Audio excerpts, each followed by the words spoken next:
Assalamualaikum warahmatullahi wabarakatuh.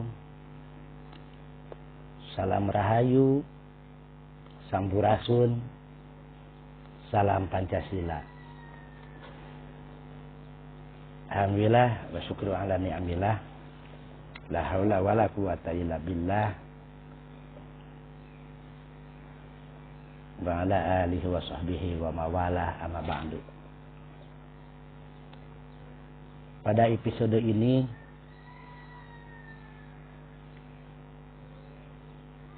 berkaitan dengan baban pesantren di Tanah Pasundan,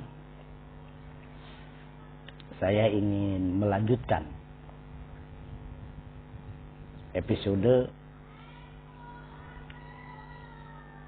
yang kemarin yang berakhir pada kepemimpinan Kangjeng Prabu sebagai Bupati Galuh. Sebagai Bupati Galuh, di mana Kanjeng Prabu ini yang bernama Prabu Cipta Permana berkuasa dari tahun 1595 tahun 1618. Jadi Ratu Galuh yang pertama masuk Islam karena Prabu Cipta Permana sebagai cicit daripada pucuk umum beragama Islam dan semangat mengembangkan Islam di Tatar Galuh, menikah dengan Tanduran Tanjung, putri Maharaja Mahadi Kusuma, penguasa Cirebon di Galuh Kawali waktu itu. Sebelum tahun 1596, Cirebon belum terikat oleh Mataram. Bahkan daerah Ciamis Utara yang dimaksud, Utara Citanduy, ada di bawah kekuasaan Cirebon, termasuk Panjalu Ciamis. Pada tahun 1618, Mataram menguasai Galuh, dimulai pergantian gelar raja yang tadinya bergelar ratu atau Sanghyang dengan gelar adipati, yaitu bupati di bawah kekuasaan Mataram. Nah, episode kemarin sampai di situ.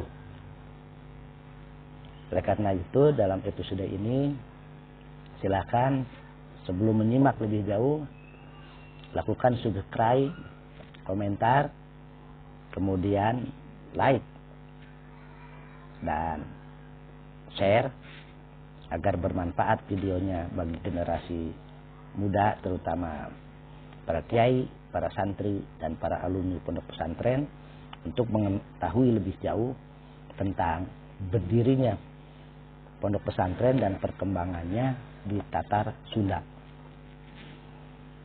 Kita lanjutkan episode hari ini. Diawali dari eksistensi Kanjeng Prabu, yaitu Prabu Cipta Permana, cicit daripada Prabu Pucuk Umum yang Hindu dan putra daripada Prabu Hawur Kuning yang masih Hindu. Nah, Prabu Cipta Permana di dalam sejarah Tatar Sunda di Ciamis terutama itu sangat terkenal. Kanjeng Prabu sebagai Bupati Galuh yang ke-16 di dalam sejarah Ciamis atau Tatar Sunda ini paling terkenal. Karena apa? Karena ia mempunyai ilmu yang tinggi dan merupakan bupati pertama di wilayah itu yang bisa membaca huruf Latin.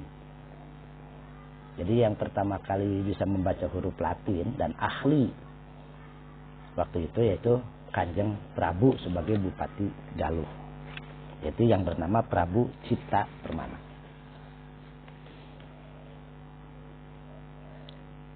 Kanjeng Prabu Cipta Permana ini memerintah dengan adil disertai dengan kecintaannya kepada rakyatnya.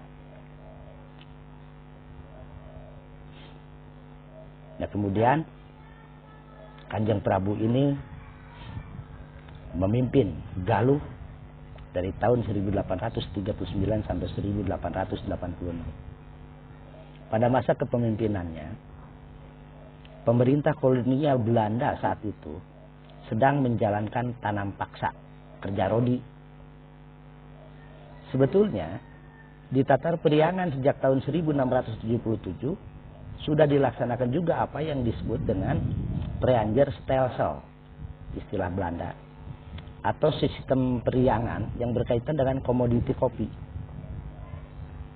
Sampai sekarang kesedihan dan kengerian ini terabadikan dalam lagu yang sangat menyedihkan bagi rakyat Pasundan waktu itu.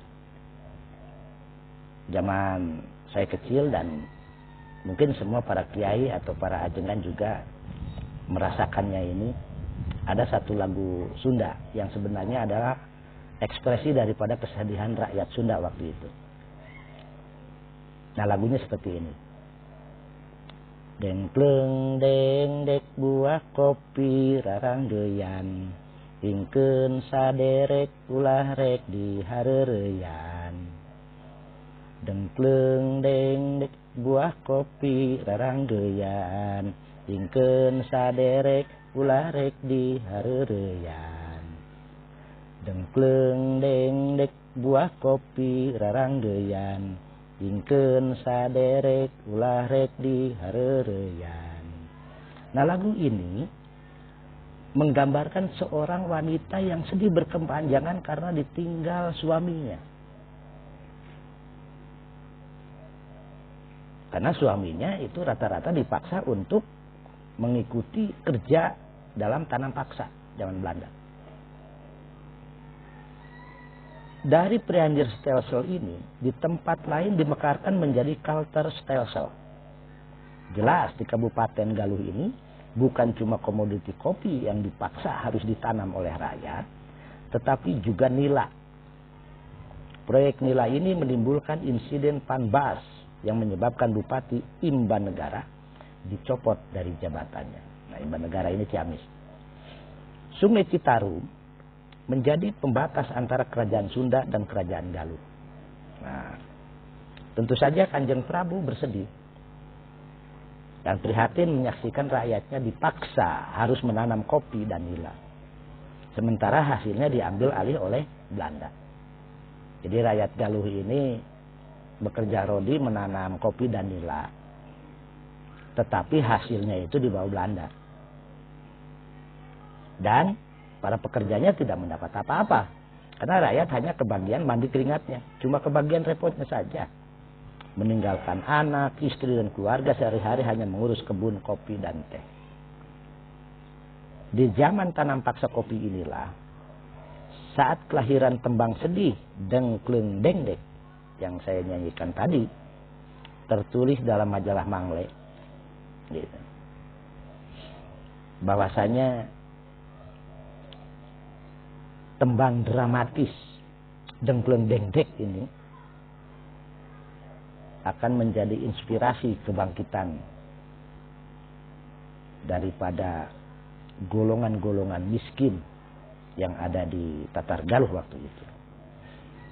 Ketika mendengar lagu ini, Kanjeng Prabu sendiri menangis dalam hati karena sedih. Rakyatnya ini dipaksa untuk mengikuti tanam paksa. Tidak tega menyaksikan rakyatnya tersiksa oleh pemerintah kolonial.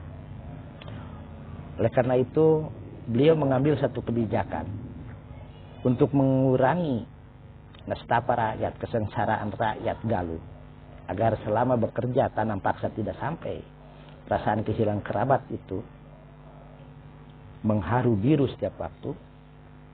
Kanjeng Prabu sebagai Bupati Galuh melakukan satu pembangunan berupa pembuatan beberapa saluran air dan bendungan, yang sekarang mungkin disebut saluran tersier dan sekunder, termasuk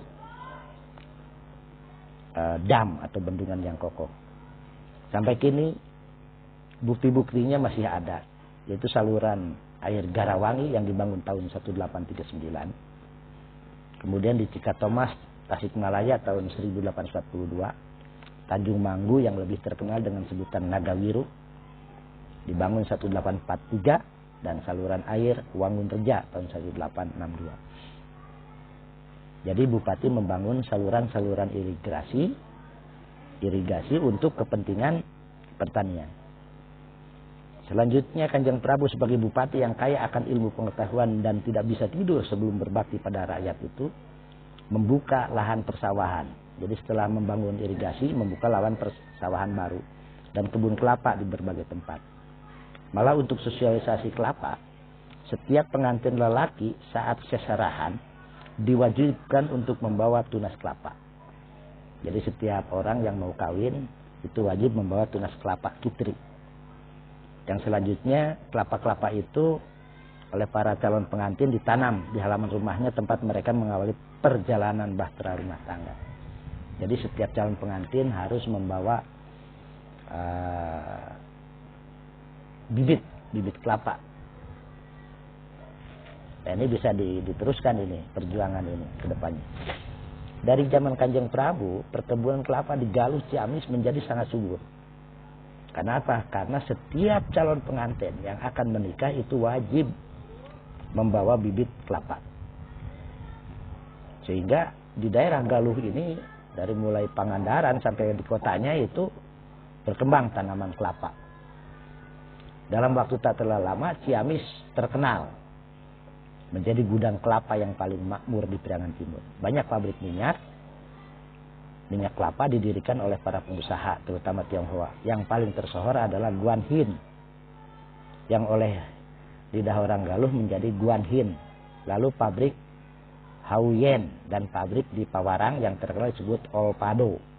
Olpado ini musnah, tertimpa bom saat Galuh dibombardir oleh Belanda. Guan Hin juga tinggal nama hari ini. Demikian juga yang lainnya. Saat ini minyak kelapa terdesak oleh minyak kelapa sawit dan minyak goreng jenis lainnya. Jadi sejak dulu Ciamis ini terkenal sebagai penghasil kelapa dan memproduksi minyak kelapa, termasuk Galendo. Galendo Ciamis sangat terkenal sampai hari ini. Setelah Bupati Prabu, Bupati Galuh selanjutnya adalah Raden Arya Kusuma Diningrat. Itu saat tahun 1879. Dari tahun 1853 Masehi, Kanjeng Prabu tinggal di Keraton Selagangga yang dibuat dari kayu jati yang kokoh. Luas lahan tempat keraton itu berdiri adalah 1 hektar dengan kolam ikan, air mancur, dan bunga-bunga di pinggirnya. Di bagian lain keraton ada kaputren, tempat para putri bupati. Di komplek keraton juga ada masjid. Nah ini boleh ada yang namanya kauman, komplek masjid. Tahun 1872 Masehi di komplek keraton ini dibangun jamban sari dan pemakaman keluarga bupati. Di sebelah timur pemakaman ada situ yang sangat dikeramatkan. Dulu di Ciamis tidak ada yang berani melanggarnya.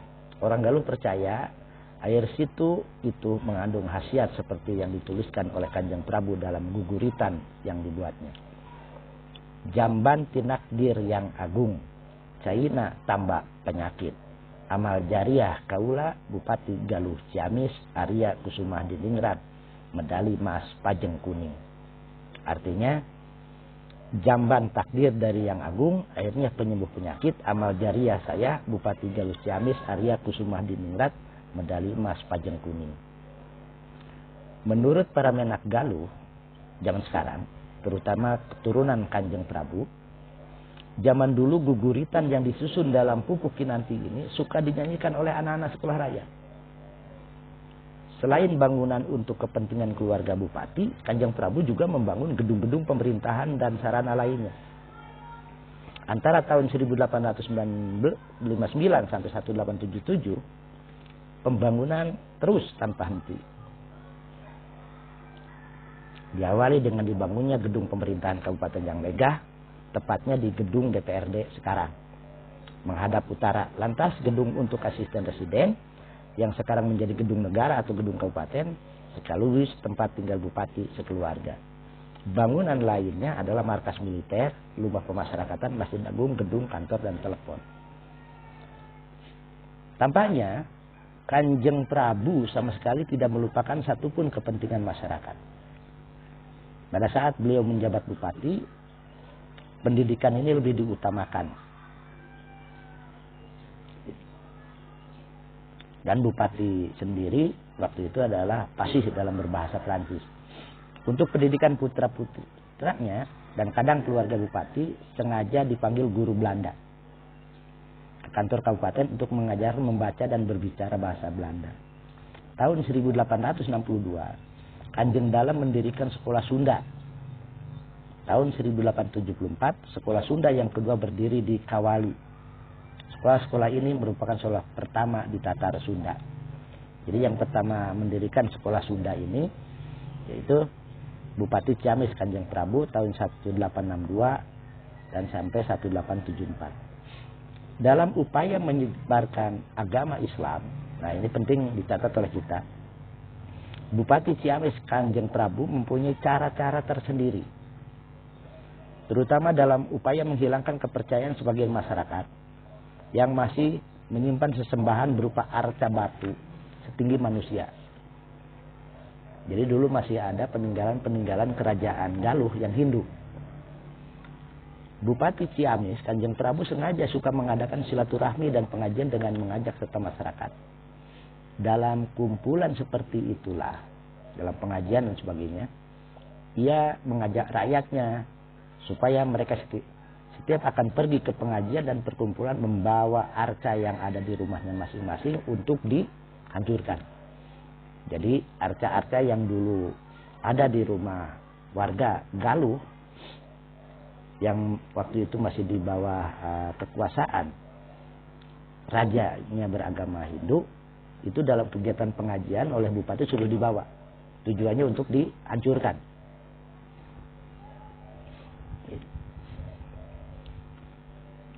Nah, bahkan dia merayu kepada rakyatnya, coba bawalah arca-arca itu ke sini dalam perkumpulan di pendopo atau di Geraha Agung.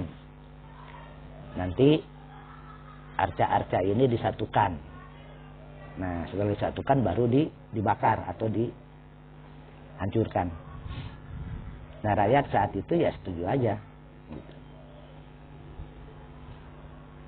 Dan rakyat-rakyat Galuh waktu itu ya jujur.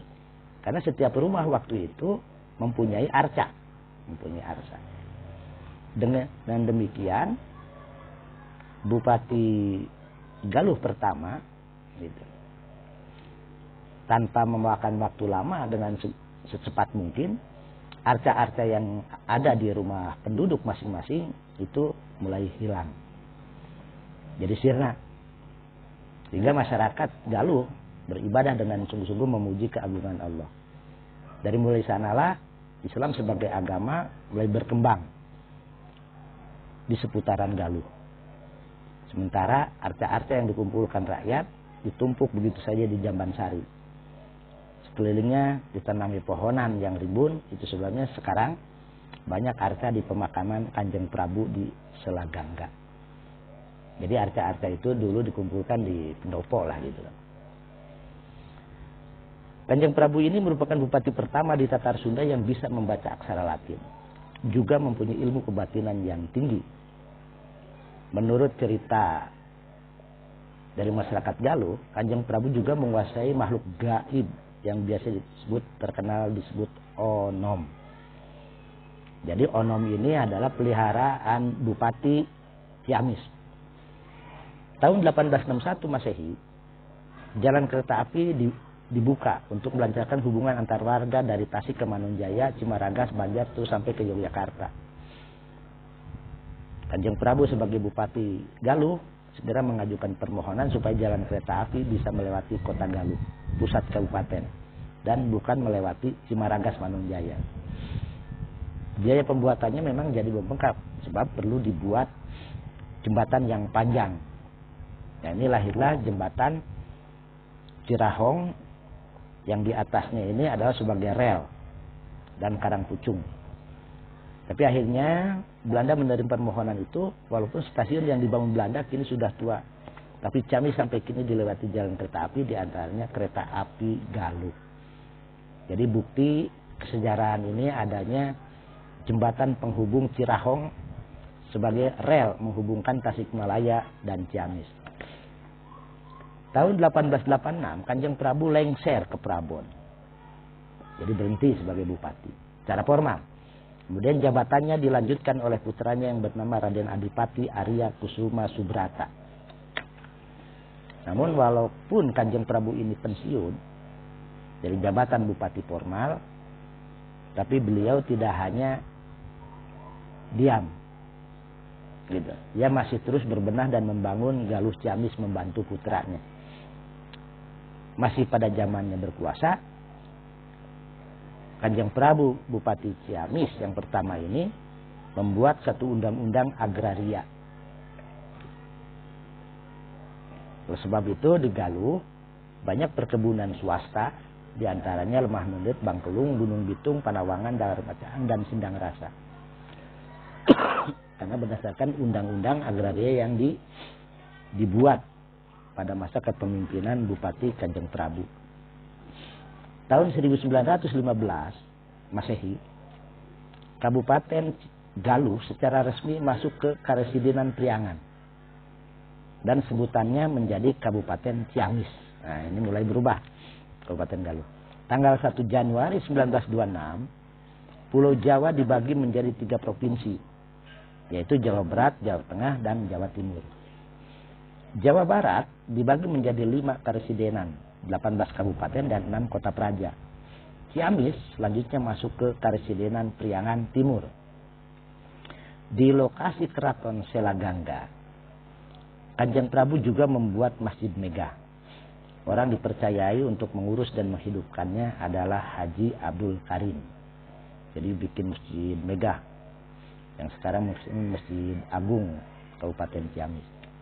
Untuk pemekaran agama Islam, Bupati Galuh memerintahkan para kepala desa supaya di tiap desa didirikan masjid. Selain untuk ibadah secara umum, juga untuk anak-anak dan remaja belajar mengaji dan ilmu agama. Pendeknya, untuk membangun mental spiritual masyarakat, Masjid Selagangga sangat ramai dikunjungi para remaja. Namun kini yang ada hanya tinggal makam keluarga dan Jamban Sari yang tinggal sedikit. Situ yang dulu ada di sebelah barat telah tiada bekasnya. Padahal dulu ada 2 situ di sebelah barat dan timur. Sekarang sudah berubah menjadi perkampungan. Tanah yang dulu menjadi milik anak dan cucu Christian Serok Hugronye sebelah timur tapal batas dengan Jamban Sari, kini juga sudah menjadi perkampungan. Pemakaman Kanjeng Prabu sampai sekarang masih diurus dan dipelihara oleh yayasan yang dipimpin oleh Toyo Jaya Kusuma. Sementara waktu kebelakang sempat telantar kurang terurus karena tiadanya biaya. Jamban Sari hampir hilang terkubur ilalang. Maka didatangilah rumah keluarga Menteri PU waktu itu di Jakarta yang satu dijabat oleh Radinal Mukhtar. Oleh keluarga itu kemudian dilakukan pembenahan dan perbaikan serta diangkat lagi martabatnya. Kebetulan istri Menteri PU dari Radinal Mukhtar ini masih Menak Galuh Ciamis, keturunan Kanjeng Prabu. Jadi masih merasa perlu bertanggung jawab untuk memelihara pemakaman dan kompleks Jamban Sari yang oleh rakyat Galuh sangat dimuliakan. Ada satu hal yang menarik dalam perasaan orang-orang Galuh, terutama yang bertempat tinggal di Jalan Selagangga, seputaran komplek pemakaman dan Jamban Sari, yaitu saat jalan Selagangga diganti namanya menjadi Jalan Kiai Haji Ahmad Dahlan, mengikuti nama pimpinan Muhammadiyah. Oleh sebab itu orang Galuh tetap menyebutnya Selagangga, sebab di situ ada peninggalan Kanjeng Prabu yang dirasa telah besar jasanya dalam sejarah Galuh Ciamis. Tanpa mengurangi rasa hormat pada Ahmad Dahlan, mereka meminta bupati untuk mengembalikan nama Jalan Selagangga untuk mengenang Kanjeng Prabu yang memiliki keraton di tempat itu. Bahkan dimakamkannya juga di pemakaman Sirnayasa Jamban Sari Selagangga. Mereka merasa tak melihat adanya alasan yang bisa diterima bila Jalan Selagangga harus berganti nama. Jadi dulu pernah ada penggantian nama Jalan Selagangga oleh Kiai Haji Ahmad Dahlan. Kemudian diprotes oleh keluarga besar Bupati Galuh pertama untuk dirubah kembali Jalan Ahmad Dahlan itu menjadi Jalan Selagangga. Nah, keberadaan Kerajaan Galuh diketahui melalui sumber sejarah, baik yang berupa prasasti, candi maupun artefak lainnya. Candi Cangkuang, salah satu warisan dari Kerajaan Galuh. Prasasti pada masa Kerajaan Galuh diantaranya adalah prasasti Mandiwunga, prasasti Cikajang, prasasti Rumatak, dan prasasti Galuh. Terkait dengan keturunan Kerajaan Galuh dan Kerajaan Sunda Pakuan, yaitu Kesultanan Cirebon. Kesultanan Cirebon adalah kesultanan dan sebuah kesultanan Islam ternama di Jawa Barat pada abad ke-15 dan 16 Masehi, dan merupakan pangkalan penting dalam jalur perdagangan dan pelayaran antar pulau. Lokasinya di pantai utara Pulau Jawa yang merupakan perbatasan antara Jawa Tengah dan Jawa Barat, membuatnya menjadi pelabuhan dan jembatan antara kebudayaan Jawa dan Sunda, sehingga tercipta suatu kebudayaan yang khas, yaitu kebudayaan Cirebon yang tidak didominasi kebudayaan Jawa maupun kebudayaan Sunda. Jadi kebudayaan Cirebon ini merupakan kebudayaan tersendiri yang berbeda dengan kebudayaan Sunda dan kebudayaan Jawa Tengah atau Jawa Timur. Kesultanan Cirebon didirikan di dalam Agung Pakungwati sebagai pusat pemerintahan negara Islam Kesultanan Cirebon. Letak dalam Agung Pakungwati sekarang menjadi Keraton Kasepuhan Cirebon. Menurut Sulendaningrat yang mendasarkan pada naskah Babat Tanah Sunda dan Aca pada naskah Carita Purwaka Carubanagari, Cirebon pada awalnya adalah sebuah dukuh kecil yang dibangun oleh Ki Gedeng Tapa, ayah Subang Larang, putra Prabu Niskala Wastu Kencana.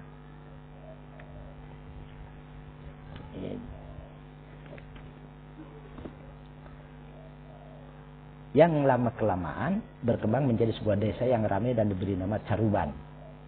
Nah, Caruban ini dalam bahasa Sundanya itu campuran. Karena di sana bercampur para pendatang dari berbagai macam suku bangsa, agama, bahasa, adat istiadat, dan mata pencaharian yang berbeda-beda untuk bertempat tinggal atau berdagang.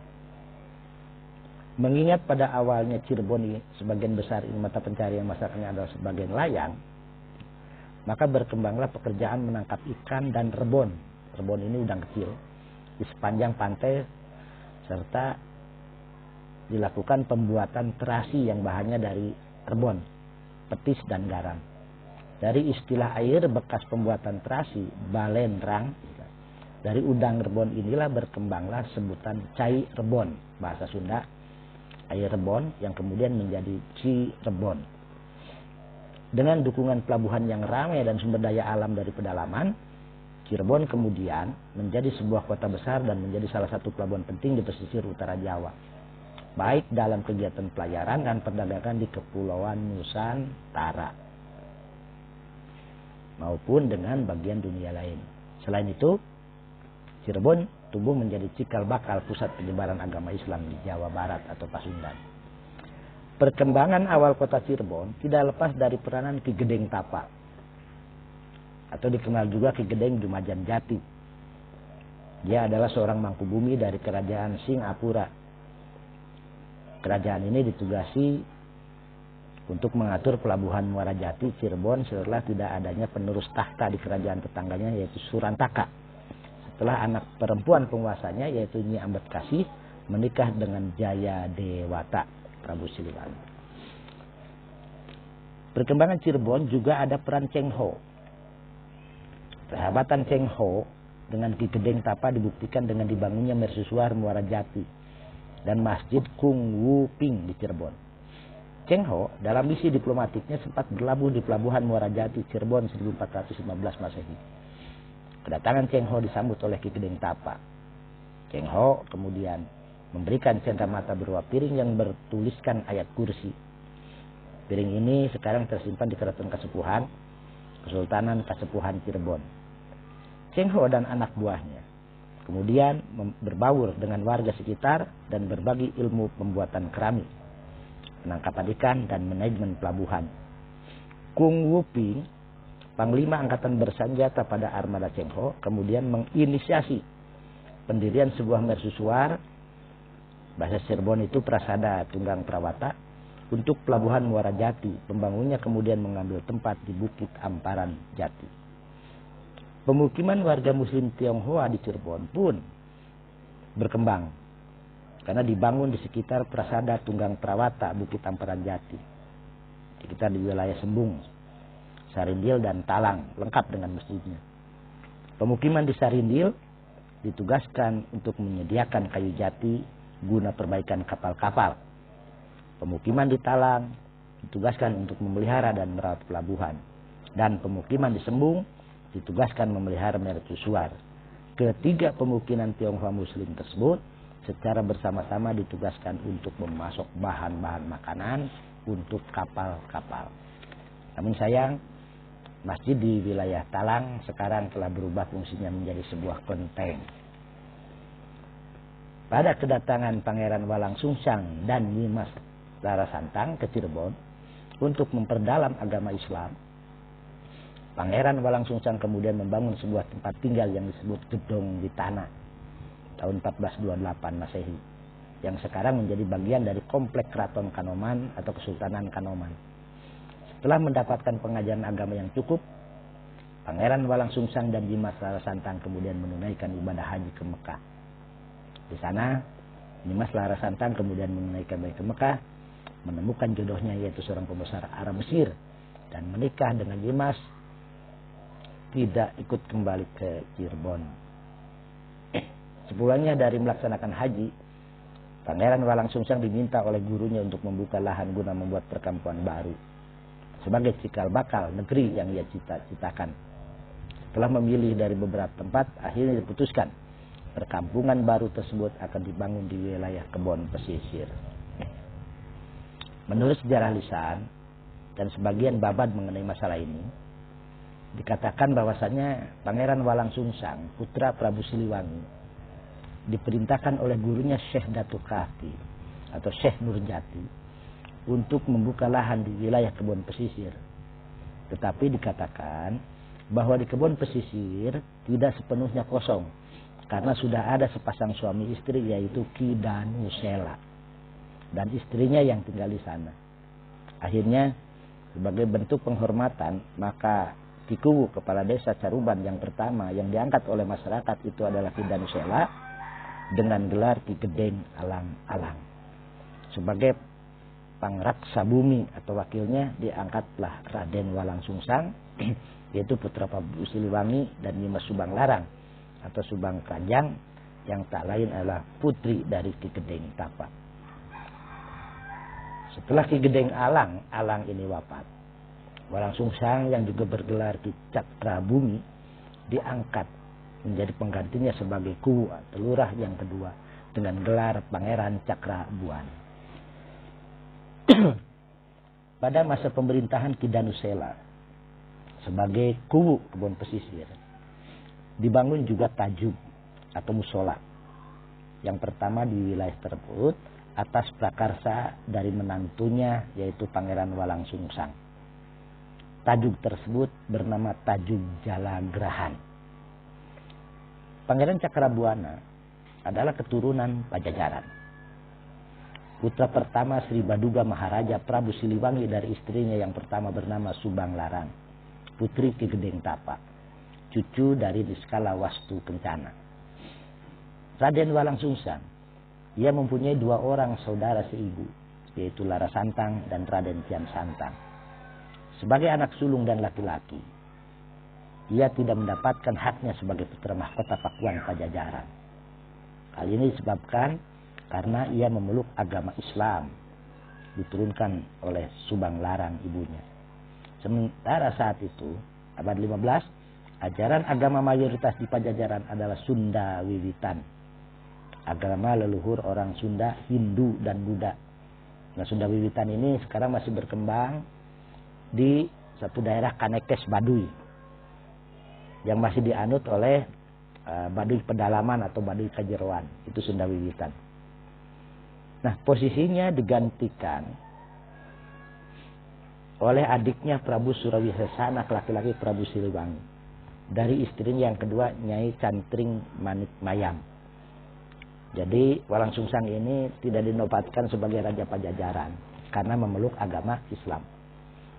Maka penggantinya adalah Prabu Surawisesa, saudaranya, anak Prabu Siliwangi dari beda istri. Jadi Prabu Surawisesa ini anak Prabu Siliwangi dari istrinya Cantring Manik Mayang, sementara Walang Sungsang putra Prabu Siliwangi dari istri Subang Larang. Karena Walang Sungsang memeluk Islam, maka penerus kerajaan Pajajaran yang Hindu ini adalah Prabu Surawisesa. Nah, Pangeran Walang Sungsang yang tidak dinobatkan sebagai Raja Pajajaran oleh ayahnya karena beragama Islam, lalu dia membuat sebuah pedukuhan di kebun pesisir, membangun kuta kosod susunan tembok bata merah tanpa spasi, mendirikan satu keraton atau balai desa yang namanya Dalem Agung Pakungwati. Nah, Pakungwati ini adalah anak Walang Sungsang. Dan membentuk pemerintah di Cirebon tahun 1430. Dengan demikian yang dianggap sebagai pendiri pertama Kesultanan Cirebon adalah Walang Sungsang atau Pangeran Cakrabuana. Pangeran Cakrabuana yang usai menunaikan ibadah haji, kemudian disebut Haji Abdullah Iman, tampil sebagai Raja Cirebon pertama yang memerintah dari Keraton Pakungwati dan aktif menyebarkan agama Islam kepada penduduk Cirebon.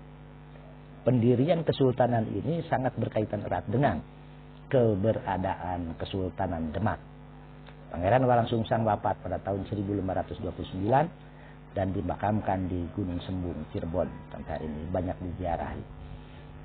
Pasca wafatnya Walang Sungsang, Kesultanan Cirebon diteruskan oleh Syekh Syarif Hidayatullah atau Sunan Gunung Jati, yang merupakan menantu daripada Walang Sungsang karena Syekh Syarif Hidayatullah menikah dengan Nyimas Dewi Pakungwati, putri daripada Walang Sungsang. Padahal Walang Sungsang sendiri adalah uak Sunan Gunung Jati, karena Walang Sungsang adalah kakak daripada ibunya Sunan Gunung Jati, yaitu Lara Santang.